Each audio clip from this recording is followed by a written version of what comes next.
Chimeran threat began in Russia. The origin of the virus is unknown, but its effects were devastating and swift. In the 1930s, reports of biological experiments began leaking out of Russia. Then reports of villages destroyed overnight. Then entire cities. We feared the Russians had developed a weapon of unparalleled power. The truth was far worse. The chimeras stayed sealed within Russia for over a decade. Then, in 1949, they launched an attack that overwhelmed all of Europe in a matter of weeks. For several months we thought England was safe. But in October of 1950, the Chimera burrowed under the Channel. We had prepared for them, but in 3 months' time, the war was lost. We abandoned the cities to the Chimera and retreated to scattered military bases and outposts. The Chimera had won. On July the 11th, 1951, the Americans launched an assault on the eastern coast of England. On the second wave of that assault was a sergeant named Nathan Hale. The actions of that soldier have become a matter of both scrutiny and myth. What follows are the known events of his life from July 11th to July the 14th, the day he was last seen.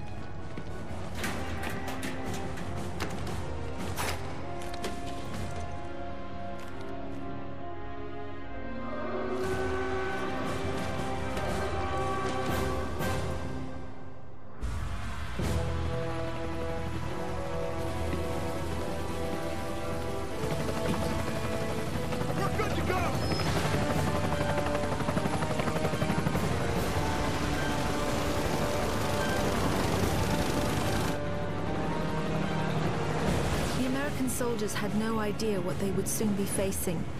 The US government had sealed its borders in 1950. Radio waves and newspapers became state property. Only the highest levels of their government knew the truth. The operation was an exchange. The Americans were bringing supplies and tanks into York. We were giving them our one secret weapon, something we could offer that they couldn't build themselves. I was the commander of the convoy team that was to meet the US soldiers. We were ambushed in Manchester on the way to the rendezvous. There was no way to warn the Americans. They were on their own in York, fighting an enemy they knew nothing about. We never learnt exactly what happened there. All we know is that Nathan Hale was the sole survivor. Go! Go! Go!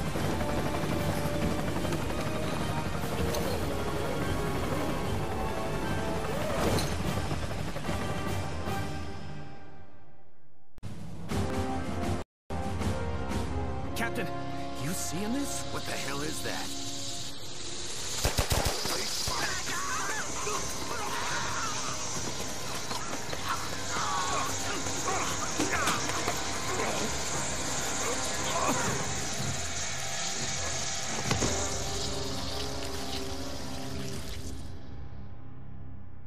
No one knows exactly how Hale was infected by the Chimeran virus.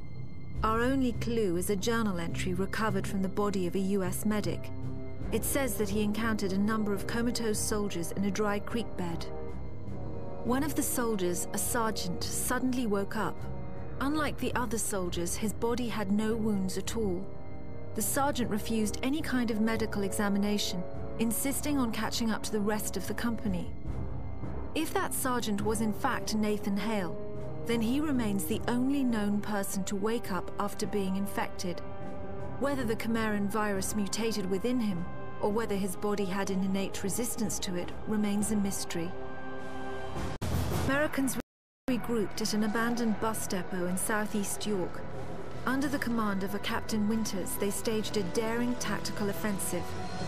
The Chimera had begun to close in on their position. If the Americans could secure the site, they would have a perfect landing zone, and the battle would tip in their favor. Well fought. We might just hold this little piece of heaven. Tapazzini, bring those tanks in here and scrape out a landing zone. Sir! Incoming!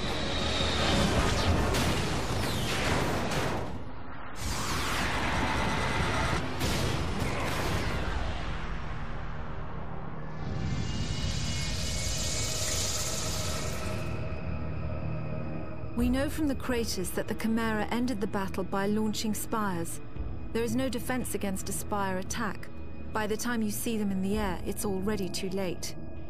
After impact, the spires release swarms of crawlers. Literally thousands of them can come from a single spire. Whole cities have been infected in minutes. After the crawlers have done their work, the Chimeras send in carriers to collect the dormant victims. The role of the carriers is to transport infected humans to conversion centers. It's at these locations that the Chimeran creatures are born. Hale was brought to a conversion center in the town of Grimsby. My convoy team and I were imprisoned at the same location. We had been captured uninfected, so we were put in makeshift pens until they could infect us.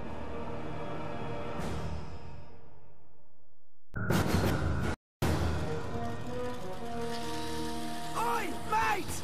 Over here! Over here! Help us! Get us the hell out of here! Hey! Over here! The console! Shoot the console! Bloody hell! Thanks for that. I'm Parker. Hey, Sergeant Hale, 1st Rangers. An American. We thought the Chimera stopped all of you in York. Chimera? Those creatures. Oh, you jammed it.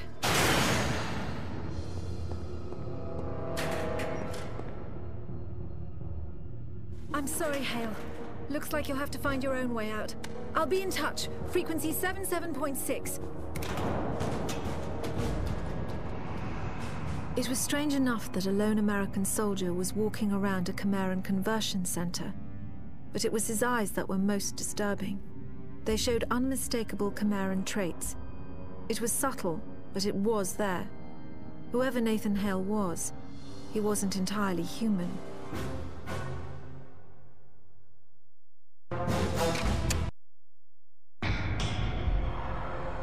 The conversion center was built on top of an old fish cannery. Networks of tubes transported the bodies from one stage of conversion to another. Once humans are infected by the Chimeran virus, they fall into a coma. The virus begins changing their bodies from the inside out, eventually turning them into one of the Chimeran creatures. The conversion centers simply speed up the process.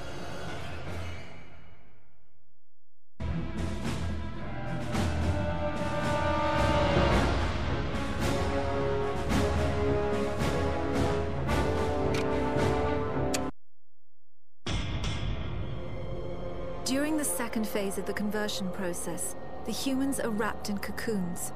This accelerates the final stages of the conversion. What emerges from the cocoon is determined by the strain of the virus. Each Chimeran creature is created by a separate strain. What we call hybrids, the ones that most closely resemble humans, have the shortest gestation period. The more beastly creatures take months to create and are made from multiple human bodies.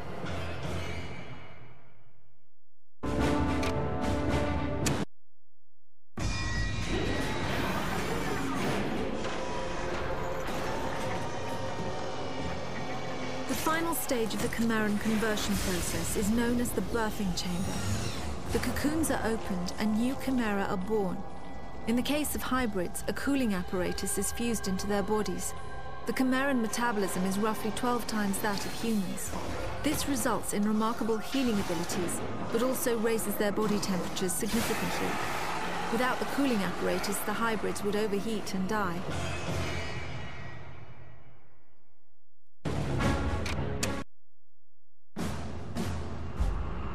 I was able to make it to the surface and summon a rescue. Flying into the Chimeran territory was always dangerous, but we had to risk it. Hale made it out shortly after.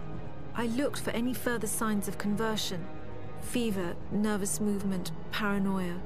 There was nothing. Just the gold-colored eyes. We flew directly to Manchester. Soldiers had been trying to recover the convoy ever since my squad was ambushed.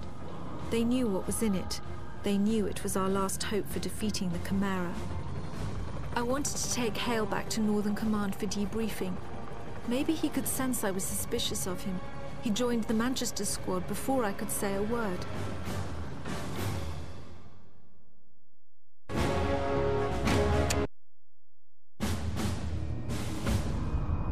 convoy was stranded on the west side of Manchester.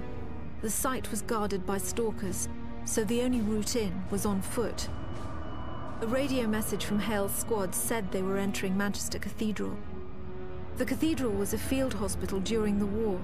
It was abandoned in a hurry and still had some supplies and ammunition. Unfortunately, it was also a breeding ground for some of the lower forms of Chimera.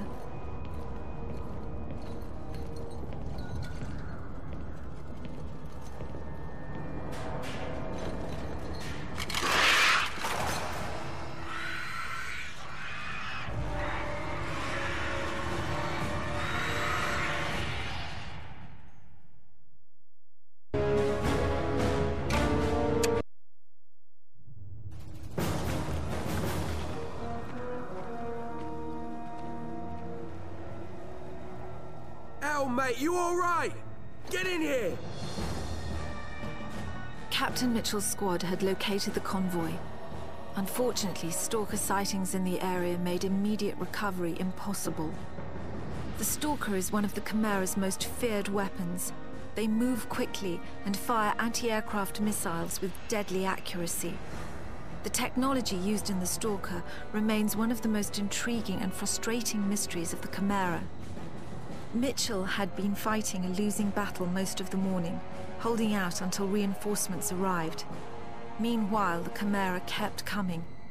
To everyone on the ground, it seemed the convoy was all but lost.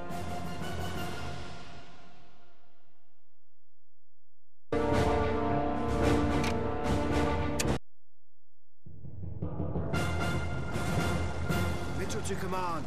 Site secure. All stalkers down. You've got your convoy. How about getting us a sodding medic? Parker here. We're inbound, Captain. 4 minutes out.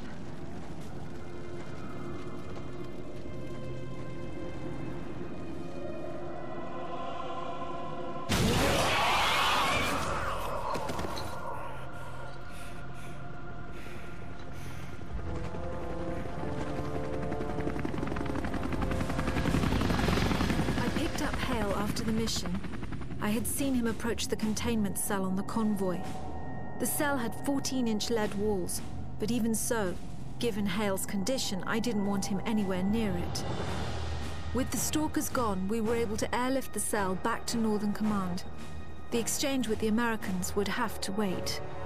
We were about to execute a very risky offensive operation.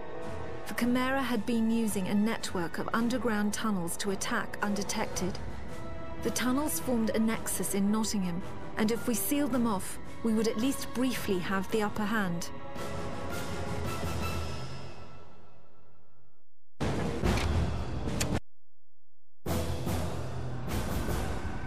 I was directing the battle from the air when I saw Cartwright's squad had run into heavy resistance. I needed to get them help right away. A group of soldiers had just stormed a Chimera mortar position. Hale was the only one to make it out. I radioed him to look for a shortcut through an old train tunnel. The tunnel was mostly blocked by a Chimeran power conduit, but I knew if Hale could find a way through, it would turn the tide of the battle.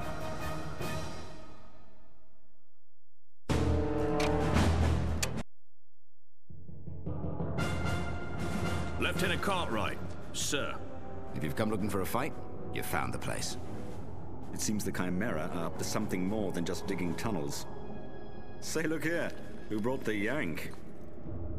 By that time, word had already spread about what Hale did in Manchester. However, Cartwright wasn't the type to be easily impressed, especially by an American. Cartwright's team had found something suspicious. Instead of just making tunnels, the Chimera were digging something out of the ground. At the time, we passed it off as just another Chimeran mystery. Our priority was to seal off the tunnels.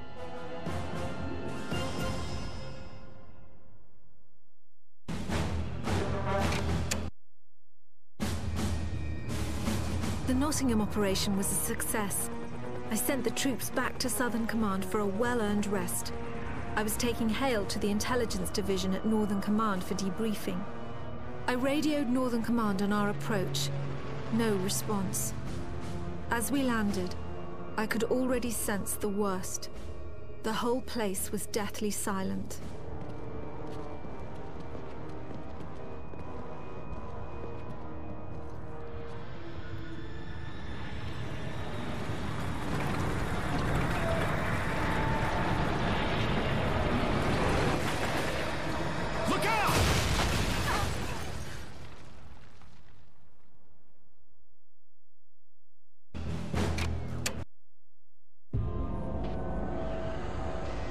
had been trying to radio Hale since the cave-in. I knew how the Chimera had found Northern Command, and more importantly, I knew why. They were after what the convoy had been carrying in Manchester. It had been carefully sealed in a specimen tank in our research lab. We thought it would be unable to call the Chimera from within the tank. We were badly mistaken. There was no way to warn Hale of the danger he was in. If he opened that tank, the result could be disastrous. What was inside would either kill him or control him.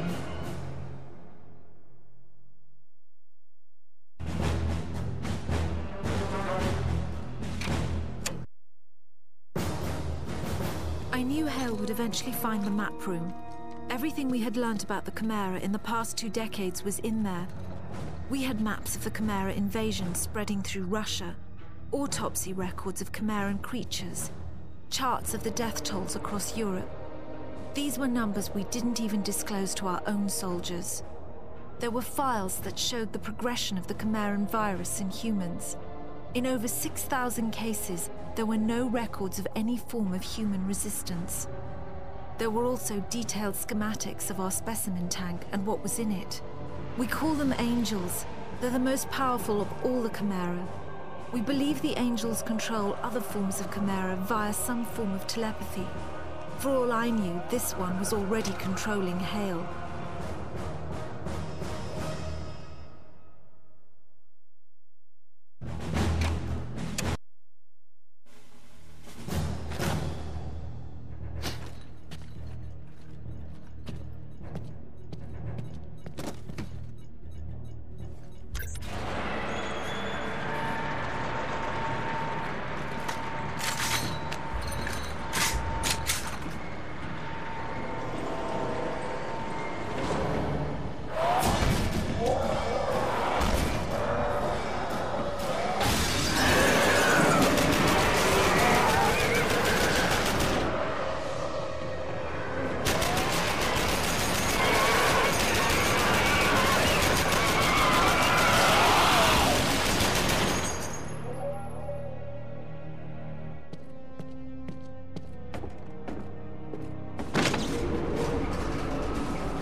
I'd almost given up hope of him surviving when I saw Hale coming up in the lift. I could tell from his face that he had found the Angel. There was no point in asking. If he was alive, then the Angel was dead. Hale was starting to show more effects of the conversion process. His movements had the unnatural quickness of the hybrids. Judging from the bullet holes in his uniform, he had acquired their healing capabilities as well. We had tracked the Chimera leaving Northern Command to a gorge in Somerset. Cartwright led a squad of soldiers after them.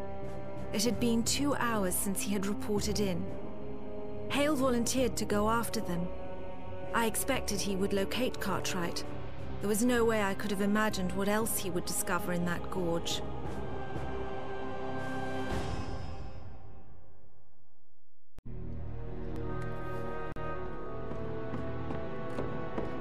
Come on, we gotta move. Give it a moment. Cartwright was the best soldier in my command. Nothing got past him. He must have known Hale was infected when they first met in Nottingham.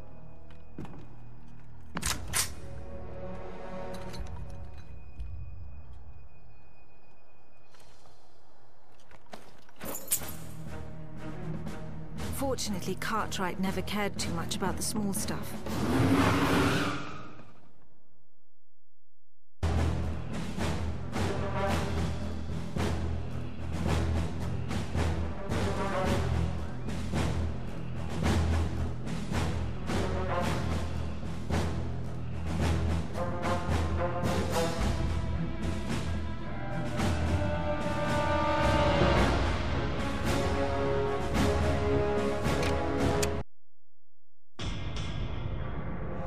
The Chimera tend to establish themselves near large population centers. Their presence in a remote region like Somerset was highly unusual.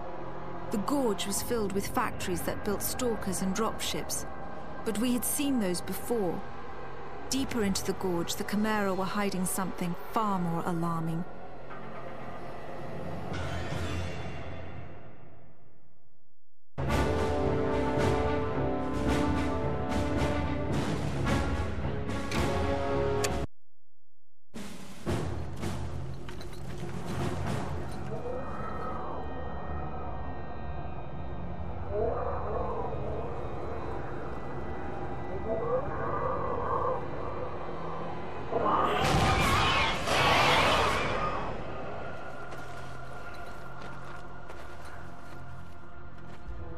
Are you all right? Yeah, fine.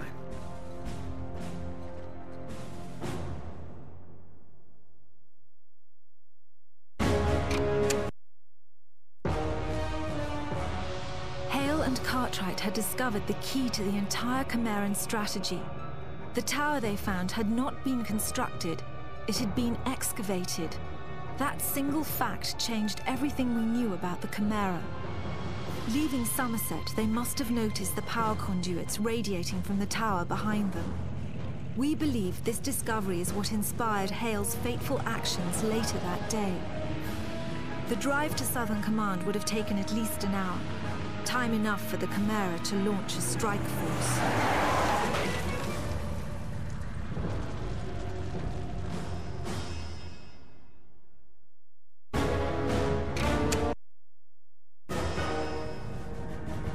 The soldiers fought off the worst of the attack on the northern entrance, but we then faced a graver threat.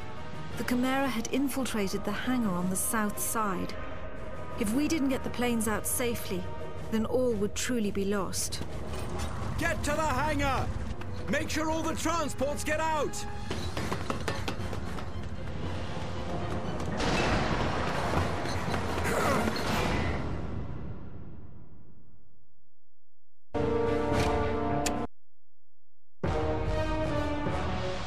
The soldiers were finally able to fight off the Chimera in the hangar.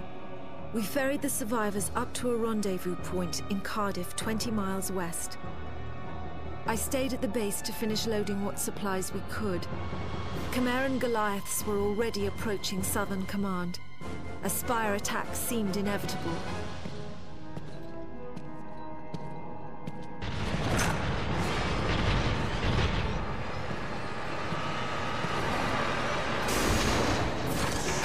Get in here. We've got scores to settle.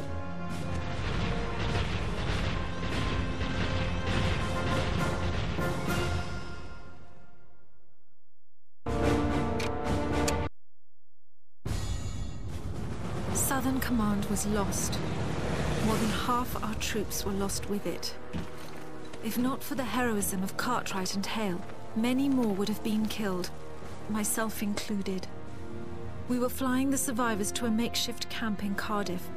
Despite my insistence, Hale refused to board the last plane. The last time I saw Hale, he was looking over a map Cartwright had given him. I learned later that it detailed the known paths of the power conduits. The conduits only run above ground for a short distance before burrowing deep into the Chimeran tunnels. Entering those tunnels is nothing short of suicide. Nevertheless, I believe that is exactly what Hale did.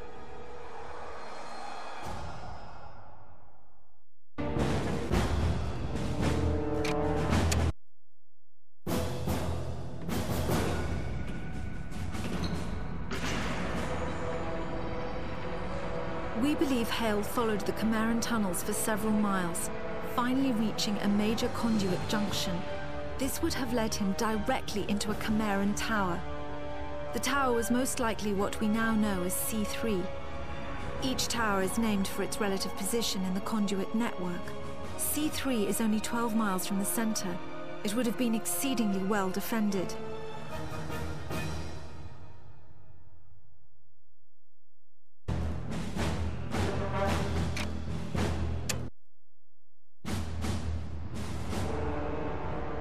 We had been at Cardiff for several hours when I received a radio message from Hale. He told me he was in London, and he asked if snow was normal for July. He described a tower in the middle of London, one far bigger than that which they had found in Somerset, and with power conduits emerging in all directions. He said, "If we destroy the tower, we destroy the Chimera." For all I knew, Hale was completely mad. And even if what he was saying was true, we had no idea how to destroy the tower. But there was one new factor working in our favor. I had been able to contact the Americans, and they had joined forces with us in Cardiff. I decided to gamble that Hale was right. I convinced the Americans to help launch a full assault on the tower. We were bringing everything we had to London. I was counting on Hale to clear out a landing zone. If he couldn't take out the stalkers, the mission would be over before it began.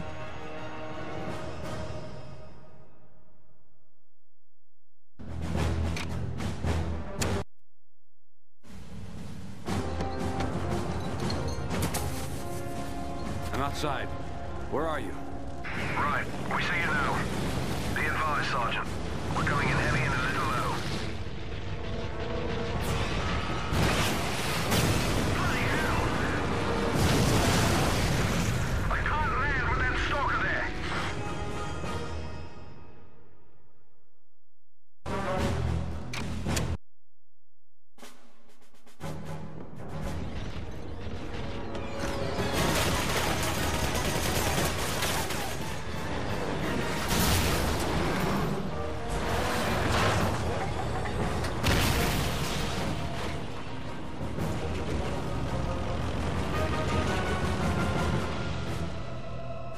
Forces arrived in London nearly unscathed. It was hard not to stare in awe at the tower. We had only fled London 6 months earlier, and now it was almost unrecognizable. The whole city was covered in snow. I knew the Chimera thrived in cold weather, but it was hard to fathom how they might actually be altering the climate itself. The power conduits, the snow, and the tower had to be related in some way. There was no time to think about it. Their armies were already guarding the tower, and more would be coming. We set the tanks up in assault formation and started across Tower Bridge. The last tanks were crossing the bridge when we saw Goliaths approaching from behind. We had to destroy the bridge before they caught up to our tanks. Hale and a few other soldiers took up defensive positions while the charges were being set.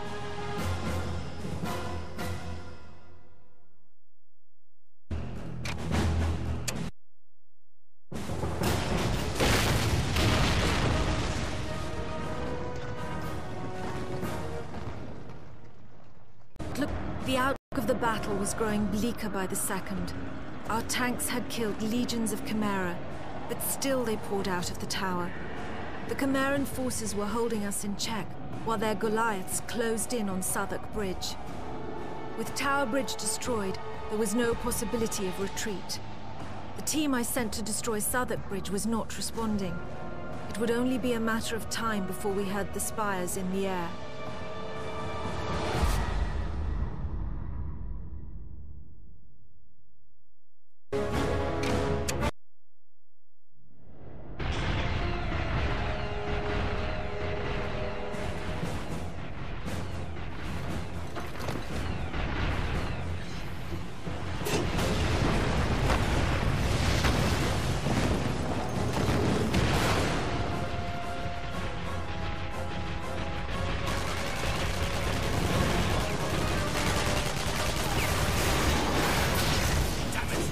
Could have used that. I know. I was only trying to disable it. Let's go. We have to catch that Goliath.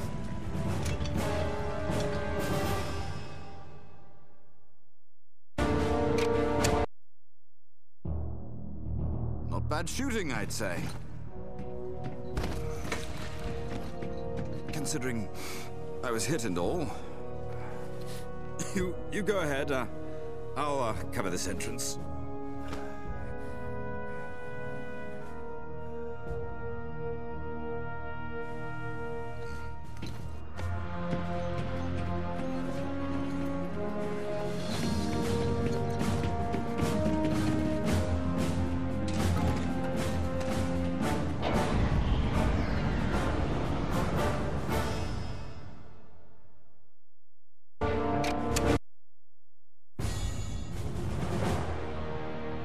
We were losing the battle outside the tower. The few tanks that remained would soon be overwhelmed by the seemingly infinite hordes of Chimera. Our only hope lay with the few soldiers who had managed to infiltrate the tower. It was up to them to find a way to destroy it from the inside.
Victor! It's too late! No one's coming out of there! I said...